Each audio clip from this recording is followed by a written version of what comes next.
Hey guys, what's up? It's Emily. Welcome back to my channel. I'm an actor, I'm a singer, and I also read books and like to talk about them here on the YouTubes with you. You know, summer's coming up and I want us all to get ready for Hot Girl Summer and read our Hot Girl books. I just want to kind of get right into these books, but before I do, I wanted to talk a little bit about like what Hot Girl books are. I feel like I can write a whole thesis paper on the intricacies of Hot Girl books and their broader implications on society and gender and class, but I feel like I just want to have fun today, so I'm not going to do that, and we're just going to like lean into it and it's going to be great. But I wanted to give a quick summary on like what constitutes like a hot girl book according to the internet. Here's a quick summary. They're not the girls next door, cheerleaders, or prom queens. They're the Winona Ryders of the world. They're hot because they're cool, not because they're prime objects of the male gaze. The main character in these books are typically emotionally fragile, and they also range from fiction to like memoirs to collections of essays. And I find that sometimes,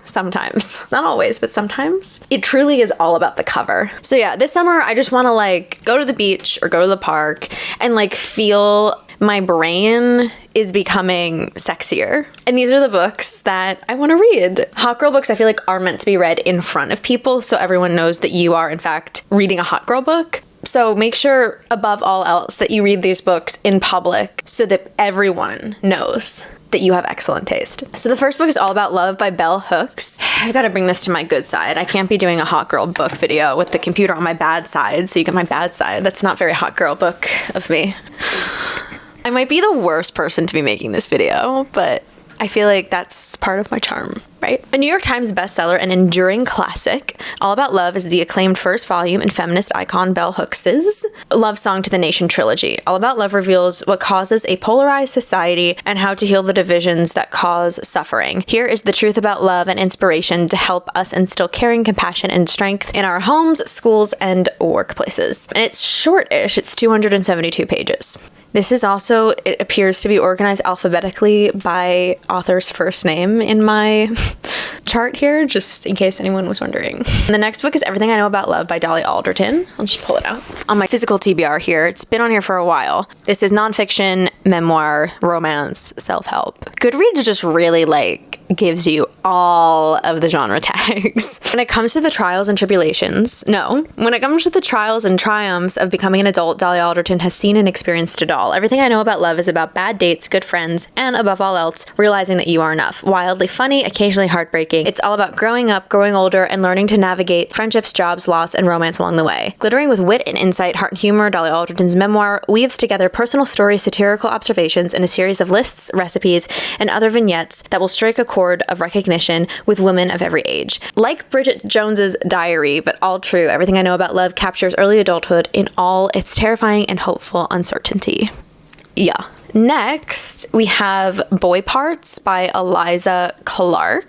This is like fiction horror genre, literary fiction, contemporary fiction. Irina obsessively takes explicit photographs of the average-looking men she persuades to model for her, scouted from the streets of Newcastle. Placed on sabbatical from her dead-end bar job, she's offered an exhibition at a fashionable London gallery, promising to revive her career in the art world and offering an escape from her rut of drugs, alcohol, and extreme cinema. The news triggers a self-destructive tailspin centered around Irina's relationship with her obsessive best friend and a shy young man from her local supermarket who has attracted her attention. So this is a debut novel from Eliza Clark, a pitch black comedy. I feel like dark comedy is also a theme of hot girl books. Both shocking and hilarious, fearlessly exploring the taboo regions of sexuality and gender roles in the 21st century. Next, we're going to move into our Eve Babitz books. The first one I want to talk about is Black Swans. This is also a beautiful book cover. So Black Swans is a collection of 9 stories that looks back on the 1980s and early 90s, decades of dreams, drink, and stoned youth turning Republican. Babitz prowls California telling tales of a changing world. She writes about the rodeo gardens, about AIDS, about learning to tango, about the Hollywood cemetery, about the self-enchanted city, and most importantly, about the envy and jealousy underneath it all. Her voice propels these stories forward, corralling everything that gets in their sex rage, the Chateau Marmont youth, beauty, Jim Morrison men, women, and black swans. This exciting reissue further celebrates the phenomenon of Eve Babitz, cementing her reputation generation as the voice of a génération. The next Eve Babitz book I have is Sex and Rage, which also has a beautiful cover. It looks kind of like the Black Swans cover, but it's different colors.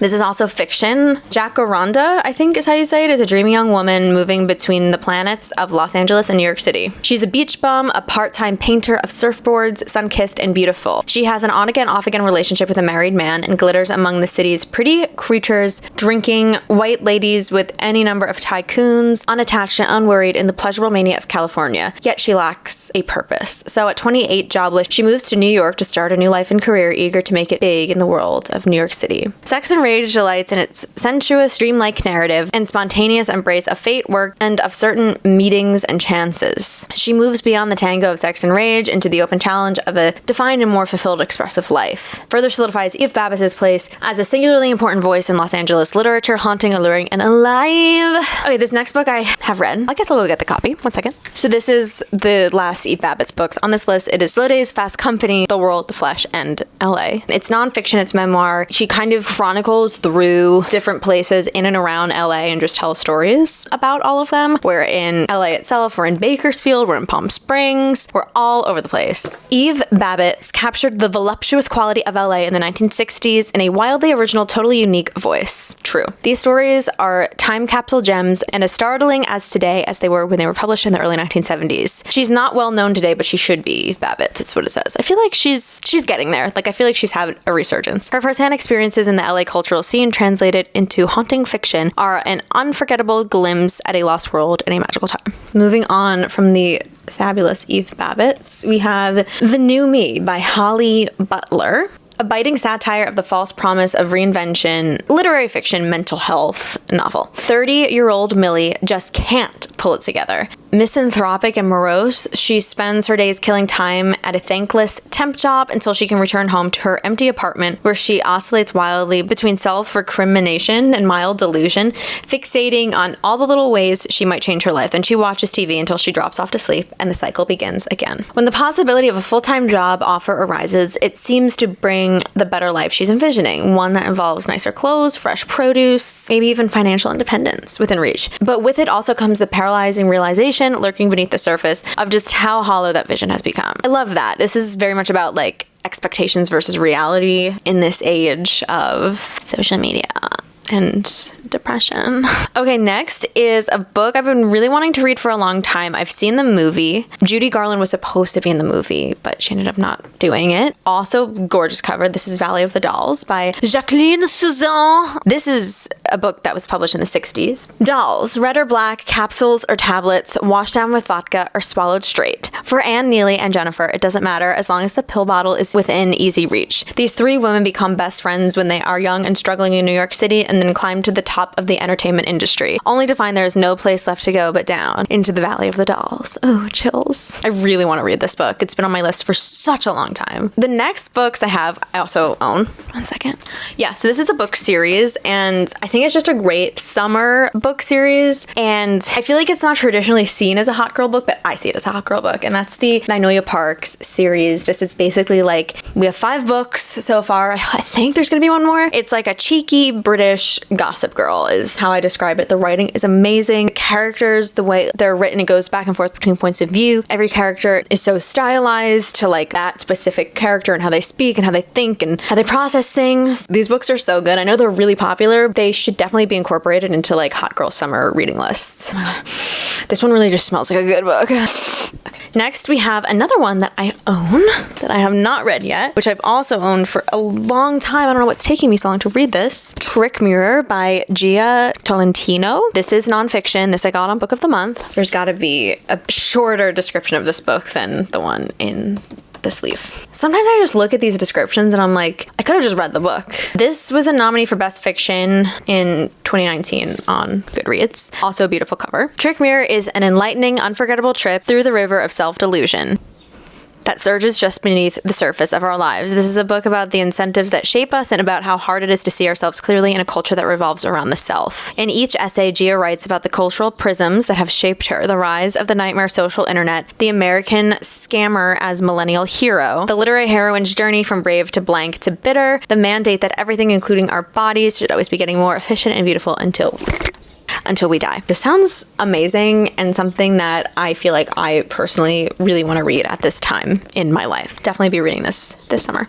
Next we have Joan Didion. I feel like if you're reading Joan Didion, it's definitely a hot girl book, but I just put one specific book on this list just because we don't have all day, but definitely read all of her stuff. This is nonfiction, essays, memoir, and it is The White Album. First published in 1979, The White Album records indelibly the upheavals and aftermaths of the 1960s, examining key events, figures, and trends of the era, including Charles Manson, the Black Panthers, and the shopping mall. Through the lens of her own spiritual confusion, Joan Didion helped to define mass culture as we now understand it. Written with a commanding sureness of tone and linguistic precision, The White Album is a central text of American reportage and a classic of American autobiography. Okay, so next we have Animal by Lisa Taddeo. I've read Three Women by Lisa Taddeo. This is literary fiction / thriller. Joan has spent a lifetime enduring the cruel acts of men, but when one of them commits a shocking act of violence in front of her, she flees New York City in search of Alice. I feel like New York City and LA are key themes in these books. She flees to New York City in search of Alice, the only person alive who can help her make sense of her past. In the sweltering hills above Los Angeles, Joan unravels the horrific event that she witnessed as a child that has haunted her every waking moment while forging the power to finally strike back. Animal is a depiction of female rage at its rawest and a visceral exploration of the fallout from a male-dominated society. With writing that scorches and mesmerizes, Taddeo illustrates one woman's exhilarating transformation from prey into predator. This one is a pretty popular one, which I've also read, but I gave it to my friend.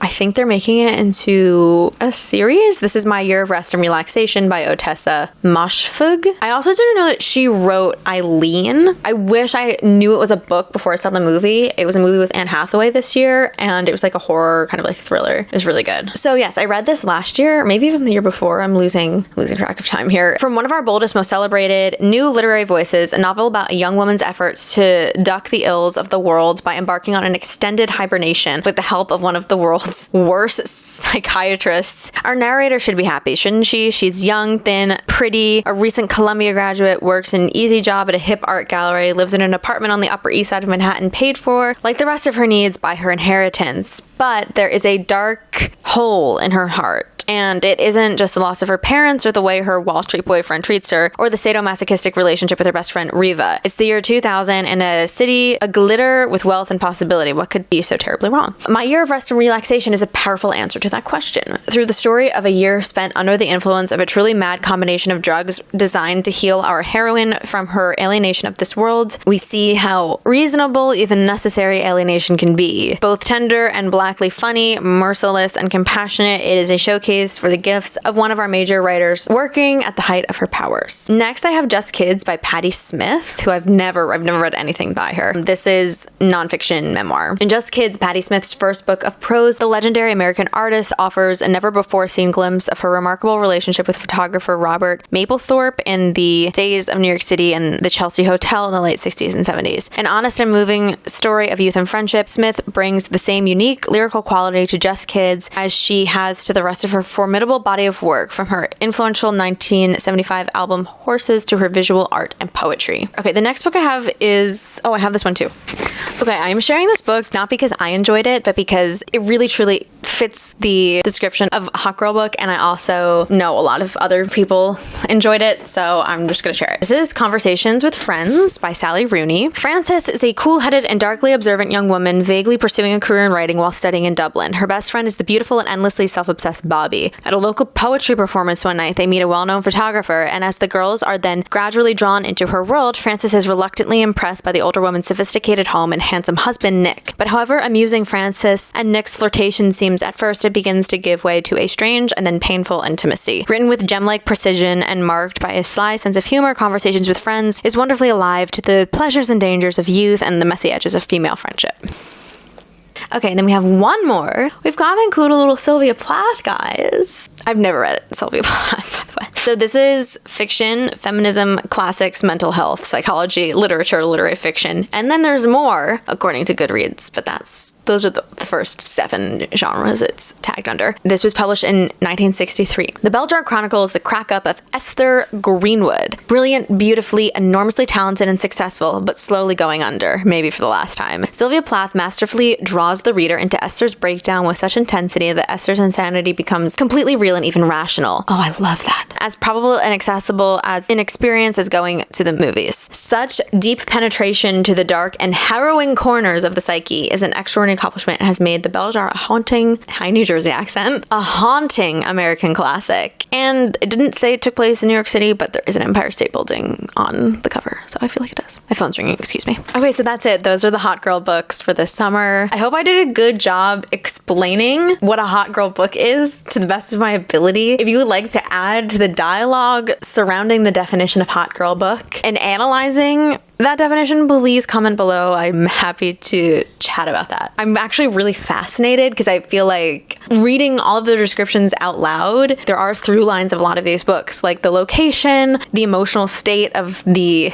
narrator or writer. There's some drug and alcohol misusage. There's depression. There's feminism. I think it's really interesting to see like what people constitute as a hot girl book and like keeping those themes in mind. Like, what does that say about us as a society and what we think is hot? Comment below. Yeah, I'm ready for summer. I wanted to give this to you a little early so you can plan ahead, plan your summer reading list. Thank you guys so much for watching. Subscribe if you like what you see. Give me anything you want to see that you haven't seen. Let me know about it. I'm here to deliver the content that you are looking for. That was like New York into Boston. I hope you guys have a wonderful weekend and I'll see you in the next video.